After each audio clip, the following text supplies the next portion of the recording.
खुरूज निहाई का कानून तब्दील हो चुका है। जैसा कि आपको पता है दोस्तों कि पहले खुरूज निहाई जब इकामे में अगर एक दिन भी होता तब भी आपका खुरूज निहाई लगता। अस्सलामु अलैकुम वरहमतुल्लाहि वबरकातुहू। दोस्तों उम्मीद है कि आप सब खैरियत से होंगे। सऊदी अरब में जितने भी परदेसी भाई है, आप तमाम दोस्तों से रिक्वेस्ट है कि इस वीडियो को लाजिमी शेयर करें ताकि तमाम परदेसी भाइयों को खुरूज निहाई के जो नया निज़ाम आया है इसका पता चल सके। वीडियो शुरू करने से पहले नबी करीम सल्लल्लाहु अलैहि वसल्लम पर दुरूद सलाम भेजते हैं। अल्लाहुम्मा सल्लि अला मुहम्मद व अला आलि मुहम्मद कमा सल्लैता अला इब्राहीम व अला आलि इब्राहीम इन्नका हमीदुम मजीद। अल्लाहुम्मा बारिक अला मुहम्मद व अला आलि मुहम्मद कमा बारकता अला इब्राहीम व अला आलि इब्राहीम इन्नका हमीदुम मजीद। दोस्तों जैसा कि आपको पता है कि खुरूज निहाई पहले अगर आपके इकामे में एक दिन भी होता तो आपका खुरूज निहाई फाइनल एग्जिट लगता और फिर आप उसके बाद मजीद 60 दिन आपको टाइम मिलता। 60 दिन आप किंगडम ऑफ सऊदी अरेबिया में आप रह सकते थे। अब ये कानून चेंज हो गया। ये कानून जवाजात ने इसको चेंज कर दिया। इस पे लेट में इसलिए वीडियो बना रहा हूँ क्योंकि मैं छुट्टी पे था, मैं पाकिस्तान गया था। मैं आपको इस वीडियो में समझाता हूँ। अब अगर आपके इकामे में 30 दिन से एक दिन भी कम हो तो आपका खुरूज निहाई नहीं लगेगा। 3 शर्तें रखी हैं जवाजात ने खुरूज निहाई के लिए। अगर मैं आप दोस्तों को अरबी में बताता हूँ, फ़िहाल कानत सलाहिय्यह हविय्य मुक़ीम अक़ल मिन 30 यौम यश्तरितु अला साहिबिल अमल तजदीदहा लियतमक्कन मिन इस्दार ताशीर खुरूज निहाई।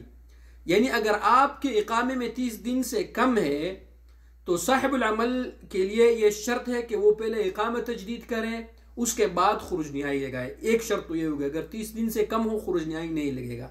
नंबर 2, फ़िहाल कानत सलाहिय्यह हविय्य मुक़ीम अक्सर मिन 30 यौम औ अक़ल मिन 60 यौम तकून मुद्दत तशरीह। अब ये बहुत इंपॉर्टेंट टॉपिक है।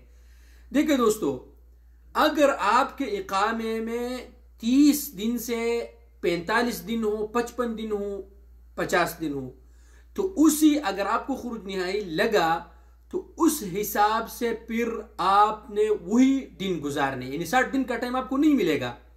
यानी 45 दिन आपके इकामे में थे तो वही 45 दिन आपने, यानी 44 दिन आपने रुकना है और 45वीं बस आपने किंगडम से उसी दिनों के हिसाब से निकलने। जितने दिन इकामे में थे यानी 50 दिन थे, 45 थे, वही। दूसरा शर्त ये हो गया।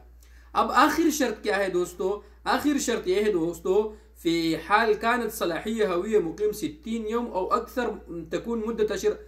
अब अगर आपके इकामे में 4 महीने हैं तो आप समझेंगे कि यार हमें 4 महीने का टाइम मिलेगा अगर फाइनल एग्जिट लग गया। तो ऐसा नहीं है भाई।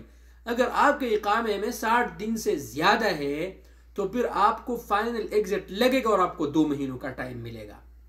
आपको अगर 60 दिन से ज्यादा है तो कोई बात नहीं है, 60 दिन से ज्यादा हो, लेकिन फिर वही पुराना वाला शर्त यह होगा कि फिर आपको 2 महीनों का टाइम मिलेगा। यानी 60 दिन इकामे में वो कोई वो नहीं करेगा, लेकिन 60 दिन से पहले फिर आपने निकलना है। तो दोस्तों ये था खुरूज निहाई का नया निज़ाम। तमाम दोस्तों के साथ इस इंपॉर्टेंट वीडियो को ज़रूर शेयर करें। ऐसा ना हो कि किसी भाई का खुरूज निहाई लग जाए और वो इस में हो, उसके इकामे में 45 दिन हो, फिर वो 2 महीने करते हुए उसका खुरूज निहाई एक्सपायर हो जाए तो फिर बहुत मसला बन जाएगा। तो ये था दोस्तों खुरूज निहाई के निज़ाम के हवाले से आज का वीडियो। उम्मीद है कि आप दोस्तों को मेरा वीडियो पसंद आया होगा। अगर वीडियो पसंद आए तो यूट्यूब चैनल को ज़रूर सब्सक्राइब कर ले और वीडियो को ज़रूर शेयर करें। Thank you very much.